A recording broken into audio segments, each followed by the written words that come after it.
Aujourd'hui, on va relever un défi de taille, expliquer ce qu'est un studio vidéo à quelqu'un qui n'a jamais mis les pieds dans ce monde. Disons, à sa maman. Imaginez un lieu où naissent les émissions de télé, les vidéos YouTube, les webinaires, les interviews, les formations en ligne. Ce lieu, c'est le studio de production vidéo. On l'imagine souvent comme un endroit complexe, réservé aux pros, truffé de boutons, de câbles, de caméras ultra chères. Mais dans les faits, c'est juste un espace pensé pour créer du contenu vidéo de qualité. Et croyez-moi, c'est beaucoup plus simple qu'on ne le pense. J'ai longtemps cru que c'était réservé aux grosses équipes, aux ingénieurs de son, aux experts en lumière. Et pourtant, un studio vidéo, ce n'est pas forcément grand ni coûteux. Ce peut être une pièce bien rangée, avec une caméra, un micro et quelques lumières, et un peu de bon sens.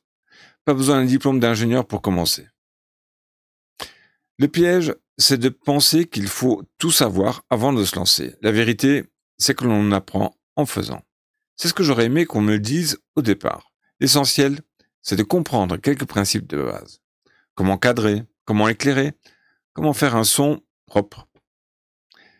Et pour ça, pas besoin de casser la tirelire. Un simple micro-cravate et une lampe bien placée peuvent transformer une image banale en rendu pro. Ce n'est pas l'équipement qui fait tout.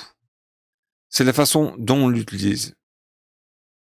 Un studio, en résumé, c'est une combinaison d'éléments simples. Une caméra pour l'image, un micro pour le son, et la lumière pour tout mettre en valeur. Rien de sorcier là-dedans.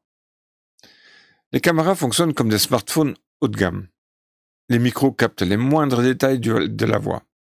Et la lumière, elle sert à créer une ambiance naturelle, à éviter les ombres étranges ou les visages trop blancs. Le but, c'est de rendre l'image agréable et vivante, tout en gardant l'authenticité de la scène. Pas besoin d'un plateau de cinéma. Une lumière douce, un cadre propre et un son net, c'est déjà un studio. J'ai même eu l'occasion de découvrir ça par l'expérimentation. Un projet scolaire, donc il y a longtemps, un peu de bricolage et une caméra basique, et on a monté une vidéo dont on était vraiment fiers. C'était loin d'être parfait, mais on a tout fait nous-mêmes. Et c'est ce qui m'a marqué, c'est de voir comment la lumière, le son et l'image se complètent. Quand tout fonctionne ensemble, le résultat prend vie. Plus tard, j'ai même eu la chance de découvrir l'envers du décor d'un événement mythique, l'Eurovision en Belgique dans les années 70-80, avec Maureen Kelly. Une vraie claque. C'était une autre époque, mais la magie, elle reste la même. Ce que j'ai compris depuis, c'est que la vidéo, ce n'est pas juste de la technique. C'est un moyen puissant de faire passer des idées, de toucher un public, de raconter des histoires. Et chacun peut s'y mettre à son niveau. Pas besoin d'attendre d'avoir un studio parfait. On peut commencer petit, apprendre, progresser et surtout s'amuser. Voilà pourquoi je lance cette série. Pour vous montrer que non, ce n'est pas mission impossible. Et que même ma maman pourrait comprendre ce que je fais dans mon studio. Alors en résumé, un studio vidéo, c'est un lieu simple avec quelques outils bien utilisés. Et c'est surtout un espace de création, d'apprentissage et de partage. Pas besoin d'être ingénieur de son ou cadreur pro.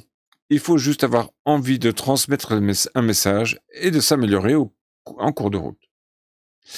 Dites-moi en commentaire si vous avez déjà tenté de créer une vidéo ou si vous avez des anecdotes sur vos premières tentatives. Je suis curieux de vous lire. Et si ce sujet vous a parlé, alors restez connectés. Cette vidéo, c'est la première d'une série pour démystifier le monde de la production vidéo. On va parler matériel, de décor, de lumière, de tournage et de toutes les astuces pour créer du contenu pro sans se ruiner. Alors, à très bientôt sur Web TV Pro.